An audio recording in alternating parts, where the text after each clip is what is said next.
നോക്കി നോക്കാം. ഈ ഡയറി ഒന്ന് ഓപ്പൺ ആക്കി നോക്കൂ. ഒരു വര വരയ്ക്കേ വേണ്ടോ? സിമ്പിൾ ആയിട്ട് ഒരു കോറി വര, അല്ലെങ്കിൽ എന്ത് ചെയ്യുക, ഒരു ഒപ്പിട്ടാലും മതി. നമുക്ക് അതിനൊരു പിക്ചർ ആക്കാൻ പറ്റുമോ നോക്കാം. അപ്പൊ അതന്നെ സംഭവം. യെസ്. അപ്പൊ ഇത് കണ്ടിട്ട് ഇനി എന്തെങ്കിലും പിക്ചർ ആക്കാൻ പറ്റുമെന്ന് തോന്നുന്നുണ്ടോ?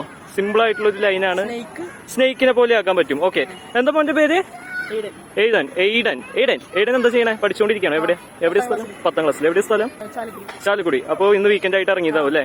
ഓക്കെ, കണ്ടതിൽ സന്തോഷം. Thank you so much. എപ്പോഴെങ്കിലുമൊക്കെ മാച്ചിങ് ആയിട്ടുള്ള ഒരു സ്ക്രിബിൾ കിട്ടിക്കഴിഞ്ഞാൽ വരയ്ക്കണം എന്ന് വിചാരിച്ചിട്ടുണ്ടായിരുന്ന ഒരു ക്യാരക്ടറിനെയാണ് ഇന്ന് ഈ ഒരു വര വരച്ചപ്പോൾ എനിക്ക് വരയ്ക്കാൻ പറ്റിയത് കേട്ടോ. ആള് പറഞ്ഞ പോലെ ഇതിൽ പത്തി വിടർത്തി നിൽക്കുന്ന ഒരു പാമ്പിനെ എനിക്ക് കാണാൻ പറ്റിയിട്ടുണ്ടായിരുന്നു കേട്ടോ. ഓരോരുത്തരുടെയും ഭാവനയ്ക്ക് അനുസരിച്ച് ഓരോ വരകളിലും പുതിയ പുതിയ ചിത്രങ്ങൾ, വെറൈറ്റികളൊക്കെ കൊണ്ടുവരാൻ സാധിക്കും. ഇത്തവണ ഈ ഒരു വര കണ്ടപ്പോൾ എനിക്ക് കൂടുതലും എൻ്റെ മനസ്സിലുണ്ടായിരുന്ന ഒരു കഥാപാത്രത്തിനെ ഇതിൽ കൊണ്ടുവരാൻ പറ്റും എന്നുള്ളൊരു കോൺഫിഡൻസ് തോന്നി. അപ്പോൾ ആ ഒരു വര കുഴപ്പമില്ലാത്ത രീതിയിൽ നമ്മുടെ ചിത്രത്തോട് സഹകരിച്ചു എന്നാണ് എനിക്ക് ഫീൽ ചെയ്തേക്കുന്നത്. അപ്പോൾ ഈ ഒരു കഥാപാത്രത്തെ മനസ്സിലായ ഒരു കാർട്ടൂണിൻ്റെ പേരല്ല, ഈ ക്യാരക്ടറിൻ്റെ പേര് അറിയണ ഒരു കമൻറ്റ് ചെയ്യൂ കേട്ടോ.